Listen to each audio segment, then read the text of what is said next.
నిజమే. ఆరాధన అంటే దేవుణ్ణి స్తుతించడం, ఆరాధన అంటే దేవుణ్ణి పొగడడం, ఆరాధన అంటే దేవుణ్ణి ఘనపరచడం, ఆరాధన అంటే దేవుణ్ణి హెచ్చించడం. మనము అక్కర్లేని వాళ్ళందరినీ పొగుడుతాం కదా. మనిషి కనపడగానే ఎంత పొగుడుతామో వాళ్ళని. నీ వల్లే, నీ వల్లే, నీలాంటి వాడు ఎవరున్నారు అసలు, నీ అంత అందం, నీ అంత జ్ఞానం, నీ అంత చదువు, నీ అంత తెలివి, నీ అంత సామర్థ్యం ఎవ్వడికి లేదని మనం ఏం చేస్తాం? మనుషుల్ని కనపరుస్తూ ఉంటాం, మనుషుల్ని పొగుడుతూ ఉంటాం. ఒకటి, మనుషుల్ని అభినందించొద్దని నేను చెప్పట్లేదు. అయితే మనుషుల కన్నా కూడా ఎక్కువగా మన ఆరాధనకి అర్హుడు ఎవరంటే దేవుడు. మన కోసం ప్రాణం పెట్టిన యేసయ్య. దేవునికి మహిమ కలుగును గాక. మనము దేవుణ్ణి పొగడాలి, దేవుణ్ణి ఘనపరచాలి, దేవుణ్ణి మహిమపరచాలి. అది ఆరాధన. ఆమేన్. సరే, అయితే ఆరాధన కోసం మీరు చెప్పిన మాట కరెక్టే.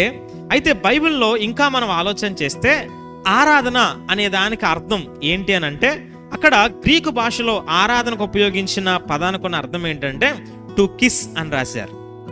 ఏమని చెప్పారు? టు కిస్ అంటే ముద్దు పెట్టుకోవడం. ఆరాధన అంటే ఏంటంట?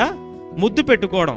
అసలు ఆరాధనకి ముద్దు పెట్టుకోవడానికి సంబంధం ఏంటనుకుంటాం మనం. అయితే ఆలోచన చేయండి, అసలు మనం ఎవరిని ముద్దు పెట్టుకుంటాం? మామూలుగా ఎవరిని ముద్దు పెట్టుకుంటాం? ఎవరిని పడితే వాళ్ళని ముద్దు పెట్టుకుంటామా? ఎవరిని? చిన్నపిల్లలనా?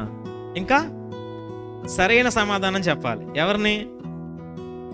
మనకి బాగా ఇష్టమైన వారిని కదా. మనం బాగా ఎవరిని ప్రేమిస్తామో వాళ్ళని మాత్రమే ముద్దు పెట్టుకుంటాం. ఎందుకంటే మనకి అందరి మీద ప్రేమ ఉండొచ్చు, మనం అందరితో స్నేహపూర్వకంగా ఉండొచ్చు, కానీ కొంతమందిని మాత్రమే, అంటే మనకి బాగా సమీపస్తులు, మనకి బాగా ఇష్టమైన వారు, మనం బాగా ప్రేమించేవారు ఎవరున్నారో వారిని మాత్రమే ముద్దు పెట్టుకుంటాం. అంటే ఆరాధన అనగా ముద్దు పెట్టుకోవడం. ఎందుకంటే నీవు నిజంగా దేవుణ్ణి ప్రేమిస్తే, అందరికంటే ఎక్కువగా దేవుణ్ణి ప్రేమిస్తే దేవుణ్ణి ఏం చేస్తావు?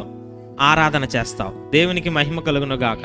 అందుకనే ఆరాధనకి ముద్దు పెట్టుకోవడం అనే అర్థం ఉందన్నమాట. అంటే ఎందుకనంటే మనం ఎవరిని బాగా ప్రేమిస్తామో వాళ్ళనే ముద్దు పెట్టుకుంటాం, అలాగే ఎవరిని బాగా ప్రేమిస్తామో వాళ్ళకే దగ్గరగా ఉంటాం గనక దేవుణ్ణి ఎక్కువగా ప్రేమిస్తే ఖచ్చితంగా నువ్వు దేవుణ్ణి ఏం చేస్తావు? ఆరాధన చేస్తావు.